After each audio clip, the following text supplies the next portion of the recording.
दिल्ली के कर्मचारी परिसंघ के कर्मचारी करोल बाग जोन के गेट पर धरना प्रदर्शन कर रहे हैं और हिंदुओं का सबसे बड़ा त्योहार दिवाली है। दिवाली के अवसर पर भी यह गेट पर कर्मचारी धरना प्रदर्शन कर रहे हैं। संतलाल सावरिया जी का कहना है कि हम लोग दिवाली के अवसर पर भी एमसीडी के तानाशाही की वजह से गेट पर बैठे हुए हैं और हम लोगों की मांग जब तक पूरी नहीं होगी तब तक हम लोग हटेंगे नहीं। आइए सुनवाते हैं संतलाल सावरिया क्या कुछ कहते हैं एमसीडी के अधिकारियों के बारे में।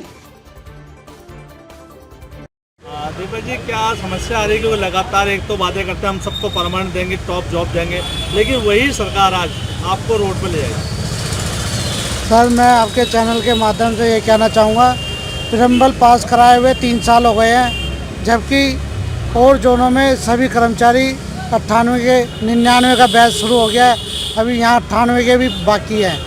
लैपटॉप के नाम में कर्मचारी को लटका रखा है, जो कि वो पहले पक्के हो जाने चाहिए थे, अभी तक पक्के नहीं हुए हैं। सीजी के कर्मचारी है जो काम करते करते कर्मचारी मर जाते हैं, उनके आश्रितों को अभी तक नौकरी नहीं दी गई है, उनके बच्चे भूखे मर रहे हैं।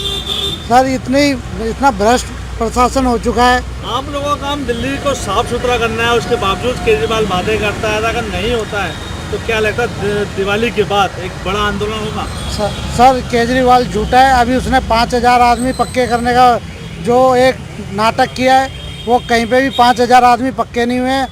और यही हाल रहा, अगर वो जैसे हमने इसको जिताया था उसी तरह से हम इसको सीट से उतार भी सकते हैं। सरकार किसकी थी, बीजेपी या कांग्रेस से? सर, ये बेहतर सरकार तो जो अपना इनका माइंड होता है उसी हिसाब से काम करते हैं, लेकिन ये केजरीवाल ने अभी तक दिल्ली में कोई पानी और बिजली के अलावा कोई काम करा ही नहीं है।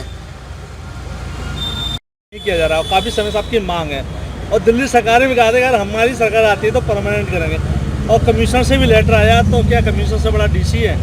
क्या कहेंगे इसको लेकर? ये यहाँ के डीसी की तानाशाही को देखते तो ये लगता है कि कमिश्नर से भी ऊपर अपने आप को समझ रहा है। कल भी हमारी मीटिंग हुई थी, डीसी साहब ने बुलाया था कि भाई बैठ लो, हमने कुछ कार्रवाई की है, प्रोग्रेस की है। हम लोग गए तो ढाक के 3 पात, कोई प्रोग्रेस नहीं थी।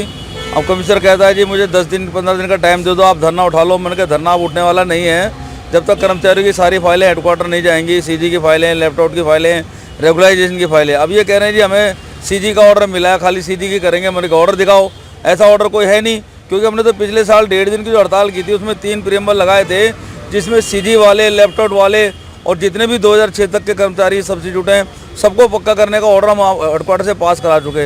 ये डीसी कुछ अलग किस्म का है, जिद्दी किस्म का है, लेकिन इसकी जिद को हम ढीला करके छोड़ेंगे, ये हमारा वायदा है। और यहाँ लगातार धरने पर बैठेंगे और 2 दिन दिवाली भी धरने पर मनाएंगे। और दिवाली के बाद भी अगर हमारे काम शुरू नहीं हुए तो करोल बाग जोन के कर्मचारी मजबूरन हड़ताल पर जाएंगे, जिसकी जिम्मेदारी सिर्फ इस डीसी की होगी। ये बार बार जो है ना अपने ऑफिसर को हमारे सामने झूठी डांट लगाता है, लेकिन नीचे का जो अमला जमला है वो इसके काबू में नहीं है। वो लोग अपनी मनमर्जी से हमारे कर्मचारियों पर अकारण की आपत्तियां लगाकर फाइलों को रोक रहे हैं, जो गलत है। हमने पूरी चेतावनी दे दी है कि अगर हमारे कर्मचारी जो 20-25 साल से 18 साल 20 साल की उम्र में लगे थे, आज 40 प्लस हो चुके, 50 प्लस हो चुके, वो बूढ़े होकर मरने लग रहे हैं, रिटायरमेंट से पहले ही उनकी डेथ हो जाती है। एक तो उनको इलाज टाइम पर सही मेडिकल सुविधा नहीं मिलती, ऊपर से उनको रेगुलाइजेशन का मौका नहीं दिया जा रहा, तो एक ज्यादती है हमारे साथ, जो है ना बहुत अन्याय है। इसके खिलाफ करोल बाग जोन के सारे संगठन अखिल हमारे दिल्ली कर्मचारी परिसंघ के साथ मिलकर यहाँ पर संघर्ष कर रहे हैं। सारे अध्यक्ष मिलकर हमारी एकता अटूट है, वो टूटने नहीं जाएगी। और दिवाली के बाद अगर हमारी मांगें नहीं मानी गई तो हम हड़ताल की तैयारी कर रहे हैं। क्या लगता है कि दिल्ली सरकार की तरफ से भी एमसीडी में से मेयर है, मेयर से कोई ऐसी उम्मीद देता है कि ये मिला का तो क्या वो आपके फेवर में है, या डीसी इसमें सरकारी कर्मचारी अपनी मनमानी है? दुनिया का सबसे बड़ा झूठा दिल्ली का मुख्यमंत्री अरविंद केजरीवाल है। आम आदमी कहकर वो दिल्ली में सत्ता हासिल कर ली, झाड़ू का निशान लेकर इमोशनली हमारे समाज को उसने ब्लैकमेल कर लिया और सत्ता हासिल कर ली। उसने कहा था हम जो है वीआईपी कल्चर में नहीं रहेंगे, अच्छी गाड़ी नहीं लेंगे, बड़े अच्छे मकानों में नहीं जाएंगे। आज 45 करोड़ का बंगला बनाकर ये झूठा जो ऐलान कर रहा है, दिल्ली में होर्डिंग लगा रहा है कि हमने वाल्मीकि जयंती पर 5000 आदमी पक्के कर दिए, हम लोग दिवाली पर पक्के करने जा रहे हैं। इसीलिए हमने 6 तारीख को इसके झूठ का पर्दाफाश पास करने के लिए 6 नवंबर को गेट नंबर 5 सिविक सेंटर के ऊपर बहुत बड़ा एक दिन का सांकेतिक धरना दिया था। और हम देखना चाहते थे कितने लोगों को पक्का किया, वहाँ एक भी आदमी को पक्के होने का ऑर्डर नहीं दिया गया। ये झूठ बोल रहा है। इसने कहा था कि मुझे दिल्ली का मुख्यमंत्री बना दो, मैं आपके लोगों के काम करूंगा। फिर इसने कहा कि मुझे एमसीडी मिला दो, मैं आपके सारे पक्का करूंगा। लेकिन बड़ा खेद है कि ये झूठ पे झूठ बोले जा रहा है और हम लोगों को बेवकूफ़ बना रहा है।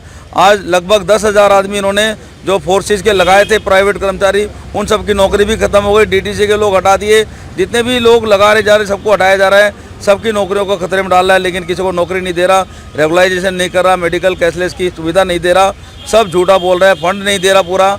इससे पहले जितने मुख्यमंत्री आए उन्होंने सबने एमसीडी का फंड नहीं रोका, कभी भी हमारे कर्मचारियों का वेतन नहीं रुका, हमारे कर्मचारियों का एरियर नहीं रुका, रेगुलाइजेशन नहीं रुका। लेकिन इसके राज में सब उल्टा पुल्टा हो रहा है। इसलिए आने वाले इलेक्शन में हम वोट की चोट से इसको चित करेंगे, सत्ता से बाहर करेंगे। 5 साल बहुत लंबा समय होता है और अभी 2024 के बाद चुनाव है। अगर दिल्ली सरकार से हटता तो एमसीडी तो इसी के बाद, तो किस तरह से आपकी ज़िंदगी चलेगी? एमसीडी इसके पास रहेगी, लेकिन दिल्ली का मालिक तो एलजी है, केंद्र शासित राज्य है, तो एमसीडी ये जरूरी नहीं है कि ये रहेगा तो हमारा काम नहीं करेगा।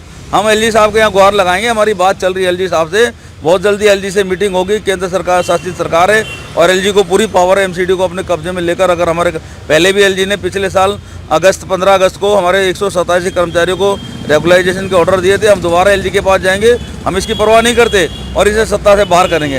एमसीडी में अभी आप देख रहे हैं कि स्टैंडिंग कमेटी चेयरमैन इसका बन नहीं पा रहा, क्योंकि ये गलत काम कर रहा है, इसलिए उसको रोका हुआ है और इसको फाइनेंशियल पावर नहीं मिल रही है एमसीडी के अंदर।